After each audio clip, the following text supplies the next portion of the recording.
चित्रसेन महापात्र को गिरफ्त कर कोर्ट चालान करिसेंती। सूचनायोग्य जे गत 8-3-2023 तारिख अभियोगकारी होली खेली घर को फेरुवा समय अभियुक्त सहित अभियुक्त चित्त ओरफ सरोज कुमार त्रिपाठी और सहयोगी माने मिलित भाव में अभियोगकारी को अटकाइबा सह तांकर सार्ट टी चिरी दे तांकु धक्का देथिले। अभियोगकारी तले पड़िजिबारु घटनास्थलरू तांकर सुना चेनटी को पाई नथिले। एने अभियोगकारी विरोध करिबारु अभियुक्त माने मिलित भाव में एक लुहा रड्रे हत्या करने उद्देश्य तांको आक्रमण करथिले और धमक दे घटनास्थल चली जाइथिले। एथिरे अभियोगकारी गुरुतर हेबा सह तांकर बाम हाथ गभीर आघात पाइथिले।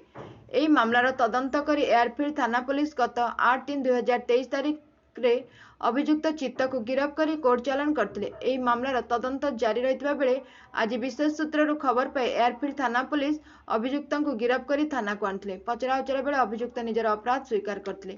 वर्तमान मामलार अधिक तदंत चालू रहितबा स्थले अपराधरे संपृक्त थिबा अन्य अभियुक्त को गिरफ्त पाई चेष्टा जारी रहिछि। Bureau report 51 news agency.